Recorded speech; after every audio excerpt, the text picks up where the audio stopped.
Today we're going to be going over the steps to change the brakes in my 2004 Ford F-150 two-wheel drive pickup truck. Step 1 in changing the brakes on the front of my F-150 is going to be removing the lug nut cap located here.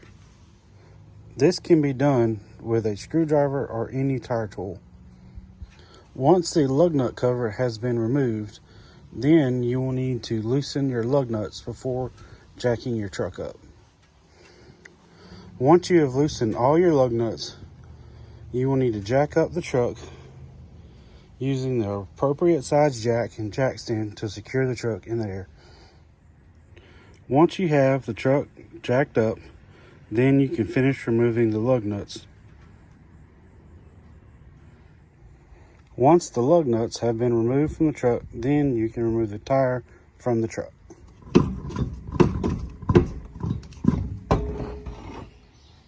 After you remove the tire from the truck, you'll need to use a 13mm socket to remove the 2 bolts holding the caliper to the caliper bracket. Once you've removed those 2 bolts, you will need to remove the caliper from the truck. Sometimes this can be quite difficult depending on how long the brake caliper has been on the truck and how much corrosion is on the brake. Once you have it removed, set to the side, but don't let it dangle by the brake fluid line. Then remove your brake pads and all existing hardware.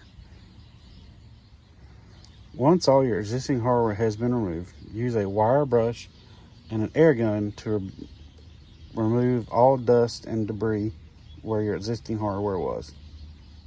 Once you have everything blown off, install your new hardware that comes with your brakes. Once your new hardware is installed, you will need to grab an old brake pad and a C-clamp and retract the cylinders back into the caliper so the new brakes will fit.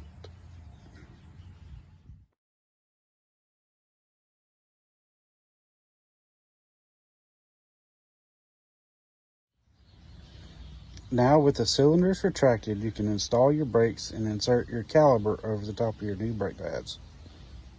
Once you have the caliper installed, use the same 13mm socket that you used to take it off to install the 2 bolts on the back side of the caliper. Once you have them snug, you'll need to torque them down to approximately 150 inch-pounds. Once you have everything installed, you'll need to go pump the brake a couple of times to get the fluid back into the cylinder. And at this point, you're basically done with the exception of putting the tire back on and removing the jack and jack stands. Thank you.